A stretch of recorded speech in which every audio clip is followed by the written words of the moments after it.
মাহেশের প্রভু জগন্নাথ দেবের রথযাত্রা। সারা দেশে আজ অনুষ্ঠিত হতে চলেছে প্রভু জগন্নাথ দেবের রথযাত্রা উৎসব।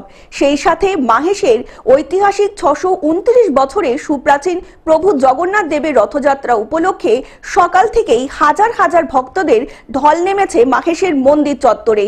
শুক্রবার ভোরে জগন্নাথ দেব বলরাম মা সুভদ্রাকে বাল্যভোগ নিবেদন করে মন্দিরের গর্ভগৃহ থেকে এনে উপবিষ্ট করা হয়েছে মন্দির চাতালে। সেখানেই চলছে বিশেষ পূজা অর্চনার নাম সংকীর্তন।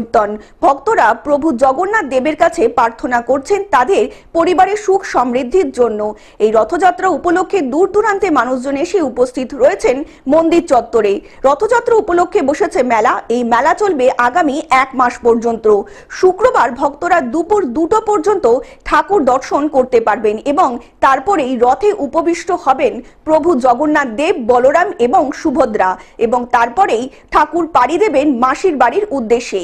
এই রথযাত্রা উপলক্ষে পুলিশ প্রশাসনের পক্ষ থেকেও ব্যাপক নিরাপত্তা ব্যবস্থা নেওয়া হয়েছে।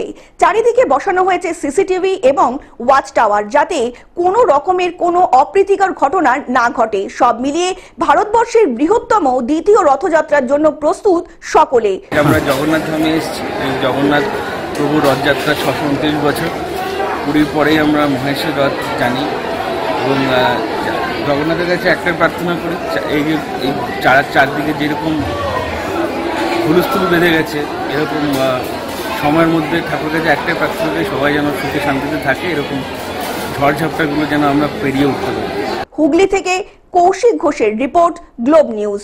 এখন থেকে গ্লোব টিভি দেখুন আপনার স্মার্টফোনেও। গুগল প্লে স্টোর অথবা অ্যাপল স্টোর থেকে ডাউনলোড করুন গ্লোব টিভি লাইভ অ্যাপ। এছাড়া জিও টিভি অ্যাপ থেকে দেখুন গ্লোব টিভি লাইভ।